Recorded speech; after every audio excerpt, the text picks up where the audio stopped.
hello. Let's chat V.E. Schwab's new middle grade gothic Gallant, because it is middle grade, not young adult, as I may have mistakenly indicated in my monthly preview.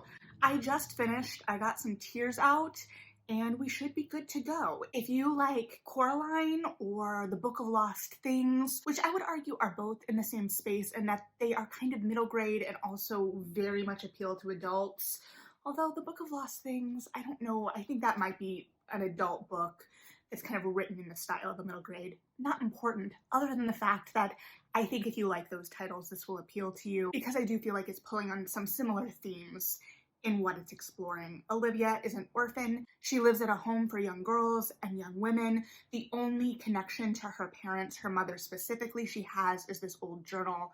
And she is kind of ostracized by her peers. She doesn't speak. And so she is scrappy in both how she interacts with her peers, who are very cruel in the way that children can often be very cruel about any differences, especially when they have such little power in the world, and because she is really alone in a lot of ways, as all of these children are. So she really clings to this journal that she has that is from her mother, and it's also part of the reason the other girls tease her so badly, is because they got a hold of this journal at one point, and her mother's writing is very disjointed at a certain point. It doesn't feel like writing from someone who is completely there. So this is the kind of world that Olivia is in, and she dreams of family and belonging while knowing that the reality of life after this home for her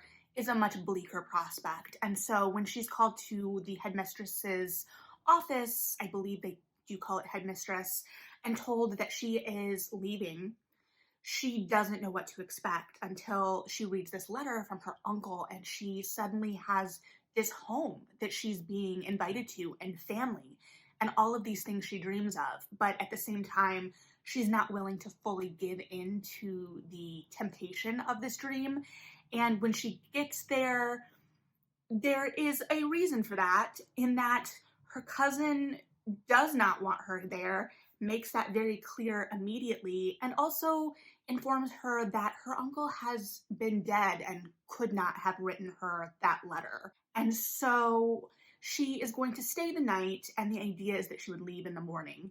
That doesn't happen. Things unravel, but we're immediately thrust into this unknown of, like, who wrote this letter?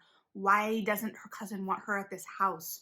What is going on? And amidst all of this, whether at the orphanage, the home for young girls, or at this manor home, Gallant, which her mother's journal specifically told her to stay away from for her own protection, Olivia is accompanied by ghouls, and they are just this constant presence. And the way they are written in V.E. Schwab's kind of iconic voice, it's both disconcerting but also just like a given circumstance. And so it talks, I think at one point Olivia's like asleep in the house, or almost asleep, and she can feel the bed dip as someone gets into bed with her.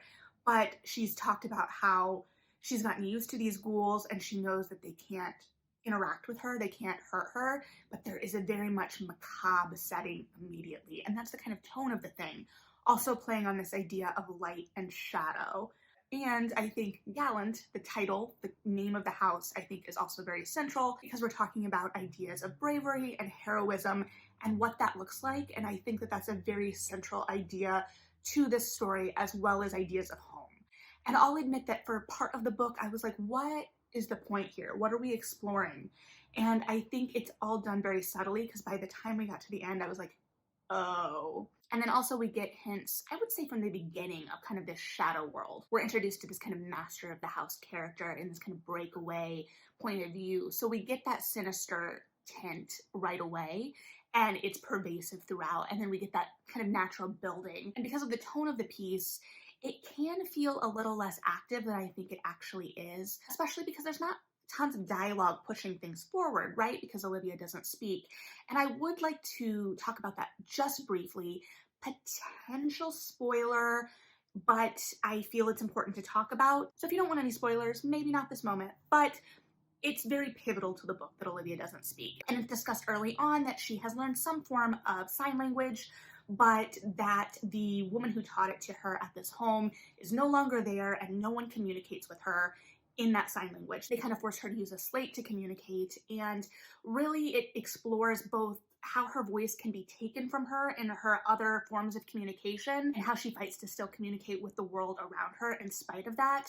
For instance, when she gets to Gallant, one of the housekeepers can communicate with her in sign language, but the narrative also explores how easy it is for people to silence her just by essentially turning their back on her, and how frustrating that is, and how she continues to persevere and take up space and make noise. And because this is kind of on that line between like gothic, which it definitely is, and kind of has an almost fairy tale-esque sense to it in its prose and the way it's written, I was very nervous about how that storyline was going to be handled, because in a lot of fairy tales, we see people who have some kind of disability magically healed at the end, and it's this narrative of getting to this magical healing.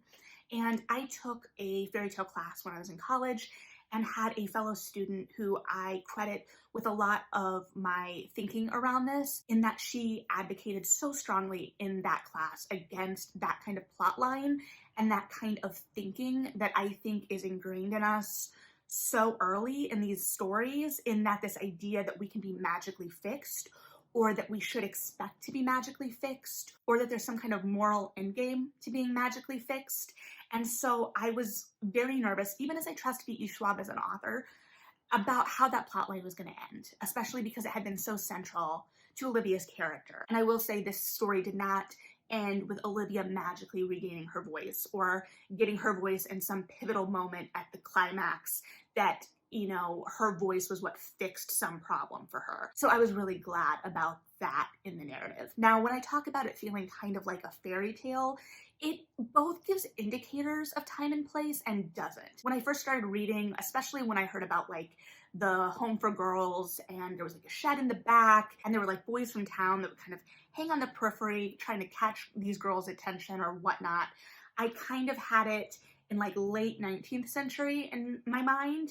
But then it talked about like a car coming to pick her up, and Edgar, one of the housekeepers at Gallant, talked about fighting in the war or going away to war. So I have to assume it was World War I or World War II, but I don't know which. And I remember in the Book of Lost Things, that was kind of a post, I don't remember which war either book, but taking a look at the kind of mental state after war. And I don't feel like that was necessarily present here, but I do think that that comes into play. So I think it both was kind of giving just enough indicators to feel like it was rooted somewhere, and that time and place kind of roots it in the same thematic ideas that are being explored in the book, but then it also keeps it outside of any real indicators that feel like it dates or ages it, and rather it's kind of in this liminal space. And that, along with Schwab's voice, is kind of what helps give it a fairy tale-esque feel, even as I think it sits more firmly in the Gothic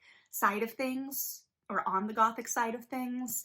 And things like that include like the ghouls that haunt, for lack of a better word, this house, this idea of family legacy and the cost of family legacy, the fact that we're in this house that is very literally kind of crumbling around us, and how that's kind of a physical manifestation, again, of those explorations of legacy. And at the same time, those things that for me as a reader kind of scream danger are a connection for Olivia. Even as run down as Gallant is, it's so much better than where she was from and how she would have loved to grow up here. And this idea of family, and how we see her reaching out to her cousin Matthew, even as he continues to spurn her, even as we learn later, it's not because he's a jerk, it's because he is misguidingly, maybe, or maybe not, honestly, trying to protect her, and he feels the weight of this legacy and this responsibility that she hasn't really been introduced to yet. And so we see these connections form, and then, as Schwab is wont to do, we have complications and things get darker. I was expecting, I'm not gonna lie, and this is my own fault, because this was a middle grade, there would be a little bit more safety in the resolution of this book. And something happened that I honestly wasn't expecting. Not going to tell you what. And Schwab's voice continues to be really great in this and kind of meets the story she's telling here. We've seen her write in middle grade before, and about ghosts in middle grade before with City of Ghosts. And this is a much different voice, a much different tone. as we've seen her change up again and again. I would argue that this almost kind of feels like the middle grade version of Addie LaRue tonally, and it's dealing with some similar themes, I think. And I think that's fair because those themes are still very prevalent, especially the last couple years. So there is a lyricism to it. It is about creating that atmosphere, that sense of danger through what we're seeing in the periphery, or maybe not. Even as the ghouls don't necessarily feel malicious, there's something really sinister about these entities existing on the periphery, and the descriptions of them, you know, their gaping mouths or their rotting flesh, and just how that exists in the space, and knowing that they just kind of are there at all times. Now, I will say, in terms of the danger, because she gets here, there's a wall that she's not supposed to go near, and there's some kind of danger there, right? This family is set up, or has been set up, to protect this house and presumably something larger. And so it's a V.E. Schwab novel. We're gonna go through that door. We're going to go through the door. We're going to do it. And what's on the other side of that door? And that's where Olivia starts finding some answers to some of the questions that she has based on the journal she has from her mother and all of these things. The imagery in that space is very vibrant. That's where I'm kind of getting that if you like Coraline, I think you should check out this book. And so I think that there is a lot going on here, but I also think it is a much quieter and reflective novel in a way as well. It's active, but there is a lot of internal work going on with these characters. There is an external force, but even the external force in many ways is internal. So this is about characters really fighting their own demons in many ways. And Olivia is kind of coming to terms with her past, or seeking answers about her past, and really craving a future and a home. So it's about her finding her future through that past, but also about finding home and fighting for that home. So this was delightful, if a little darker. It's kind of like the perfect baby of City of Ghosts and Addie LaRue, I think, for the middle grade audience in terms of Schwab's canon anyway. And I'll be really interested to hear everyone else's thoughts as well. I think I'm going to be sitting with the themes of this and the takeaways from that ending for a second. And it did make me cry a little bit, because I think Schwab is very good about conjuring that emotion through imagery and through the voice of her writing, kind of really tapping into that without it feeling like we're being emotionally manipulated. So again, interested in your thoughts on this one. Thanks for hanging out. Read something good, and yeah, bye.